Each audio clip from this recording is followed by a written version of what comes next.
Last time on Yonggi-baka, Yonggi revealed what his favorite anime of the season was, after all of his weird winking. But now a new foe approaches, the summer season. Find out on today's episode what will be keeping Yonggi-baka up all night. Huh, that is quite humorous. Ha ha ha.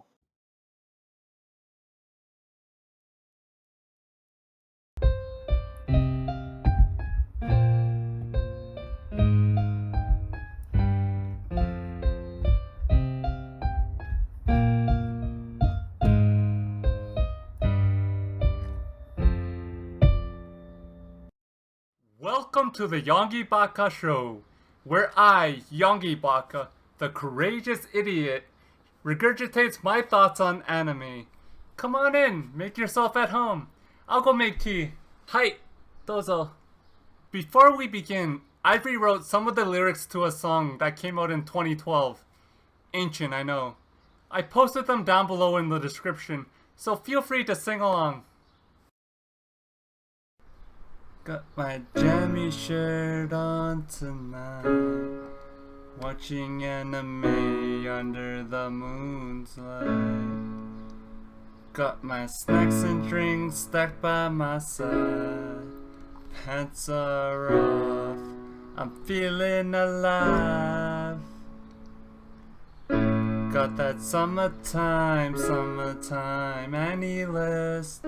Summertime AniList. Got that summertime AniList. Oh, whoa. At the beginning of June, I took a peek at what anime are going to be coming out this summer season on livechart.me. At first glance, I thought that there wasn't much that may be of interest, and that I'd finally be able to catch up on a lot of the anime that are on my ever-growing to-watch list. Yes, another list. You know how much I love lists. I peeked again about a week ago, and gadzooks, the number of entries on that list filled up fast. I'm talking about like when you're shopping online for anime merch fast. I had to close all those tabs. Such is life. To all the anime from previous seasons and previous years that are going to be pushed back, hontonigomennasai. While going through the synopses of all of the anime coming out, I found that there's a crap ton of isekai titles, where for whatever reason the main character is sent to a different world. Now, I'm quite indifferent. A lot of isekai shows, they follow the same story beats. Some surprise me. My favorite isekai anime is Konosuba, and that's mainly because it's a parody of the isekai genre. Yes, because for whatever reason, the industry considers going to a new world a genre. Ooh, Yonggi throwing shade. Megumin is best girl of Konosuba, by the way. Let's start off the list with anime that will be ongoing from the previous season, some of which you may have heard of. Number 1, Tokyo Revengers. And number 2, To Your Eternity. I mentioned both briefly in previous videos, which I'll leave the link in the description below in case you missed those bad boys. There's also going to be a new anime called Bokutachi no Remake, or the English title, Remake Our Lives. It's going to be another do your life over type of anime. God damn, if only it was that easy. I'll mention it in future videos if there's anything interesting or if it's any good. Ooh, Yonggi throwing more shade because of a similar premise and lack of originality. Ooh! There's also going to be a second season of the title Kobayashi-san chi no Maid Dragon S, or in English, Kobayashi's Maid Dragon S. The first season was a collection of shorts that are about a minute long and follow the lives of the characters from Kobayashi-san chi no Maid Dragon. Short story long, it's about the everyday life of a Japanese officewoman, Kobayashi, and a dragon named Toro who comes and decides to live as a maid for Kobayashi. Such fun hijinks, I tell ya. And lastly in this category, anime that are ongoing in the summer season from the spring season that I just didn't watch for whatever reason. The first being Eden Zero. The second being Blue Reflection Ray. Eden Zero was actually on my to-watch list in the spring season, but I just forgot about it. In short, it's a sci-fi futuristic space adventure which sounds really interesting.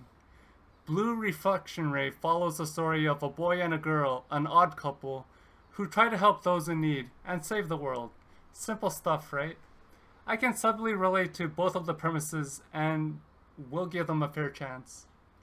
From previous seasons, there's also going to be a follow-up to Higurashi no Naku Koroni, or the English title Higurashi When They Cry. It's a real thrilling murder mystery horror story. And wow, I just combined 4 genres into one. All you need to know is one town, a mysterious curse, missing people, and death. Lots and lots and lots and lots of death. And there's going to be a special follow-up to Wonder Egg Priority, an anime about eggs and all the wondrous things that you can do with them. Haha, I'm just kidding. It's actually about a group of girls who, in a dreamlike fantasy world, crack eggs and protect whoever may be inside them. I know when I say it out loud, it is kind of loopy, but I promise you, it's actually quite a mentally taxing psychological thriller. Now, onto that new. There are a couple of titles that I'll be catching this anime season just because they fall into the category of cute girls doing cute things. Now these anime are just really simple, lighthearted, pure and cute anime that are a nice change of pace from all the fighting, all the killing, all the pillaging, and all the other adult themes, you know? There are 3 titles in the cute girls doing cute things genre that have my interest. The first one being Shiori Suna no Aquatope, or The Aquatope on the White Sand. It's a story about a girl who begins to work at an aquarium with a former idol. The second that I want to watch is Kageki Shoujo, or in English I think that's Radical Girls. It's a story about a group of girls that attend a musical theater academy. I love music, I love theater, I love musical theater, so I thought, why not? The third that I'll be keeping up with is Hachigatsu no Cinderella 9 episode 13. What the hell kind of title is that? Anyway, it's about a all-female baseball team. Yay, sports. Papa will be so proud to know that I'll be spending this summer watching sports. From zombie girls forming an idol group, just living in the countryside, to making a game, to motorcycling, to camping, to even forming a band, and pretty much anything and everything else. I do really enjoy watching the genre of cute girls doing cute things, if it is indeed an actual genre. Though whenever I do watch a series that falls into that type of category, I always feel like that older Japanese gentleman who always dresses up and wears a schoolgirl uniform. Okay, settle down. Let's move on to the other new anime that will be coming out that have my interest. It's quite a long list, so I'll just be doing a voiceover because it is a lot to memorize. Okay, kicking off the long list here, we first start off with Genjitsu Shugi Yusha no Okoku Saikenki, or the English title, How a Realist Hero Rebuilt the World. An isekai, but with the plot of administrative reform. The next on the list is Jahi-sama wa Kuji Kenai, or the English title, The Great Jahi Will Not Be Defeated. A reverse isekai where the main character, Jahi, is stripped of her powers and sent to Earth. Next on the list, Megami ro no Ryobukan, or Mother of the Goddess Dorm, being the English title. An orphan boy is taken in by a girl and becomes a dorm mother of an all-female dorm. It gon' be ecchi. The next on the list, Shinigami Bokchan no Bokchan to Kuro Maid, or the English title, Duke of Death and His Maid. It's about a boy and the touch of death, who loves a girl he can't touch. Her name's Alice, which sold me. Next on the list, Scarlet Nexus. People eating organisms plagued the world in 2020. Golly, what happened in 2020 again? Pretty much the same thing, but on a microbiological level, right? Next on the list, Nighthead 2041. A pair of brothers with supernatural powers escape their confines and are chased by another pair of brothers. This is one of my wild cards, which may be really good. We'll see. The next on the list, D-Side Traumeire, the animation. The main character overcomes his brother's death, but is bitten by a creature and has an unusual dream. Hope it's not a wet one. This is also another wild card that may be really good, but again, we'll see. Now, there are 3 anime coming out that I'm looking forward to the most and have high hopes for. The first on the list, Tantei wa Moshinderu, or in the English title, The Detective is Already Dead. Kimihiko Kimizuka has always been a magnet for trouble and intrigue. For as long as he can remember, he's been stumbling across murder scenes or receiving mysterious cases to transport. When he met Siesta, a brilliant detective fighting a secret war against an organization of pseudo-humans, he couldn't resist the call to become her assistant and join her on an epic journey across the world. Until a year ago, that is. Now he's returned to a life that is normal and tempered by comparison, knowing that the adventure is over. After all, the detective is dead. The second on the list, Kaizoku Ojo, or the English title, Fina Pirate Princess. Fina Houtman remembers little about her childhood, orphaned and raised as a servant in a brothel. Her life changes when she escapes to an island of pirates where she discovers the truth behind her family. With Fina being the only one able to unlock her family's secrets, and a formidable crew of female pirates on her tail, she must take the place as captain of her samurai crew for a high seas adventure.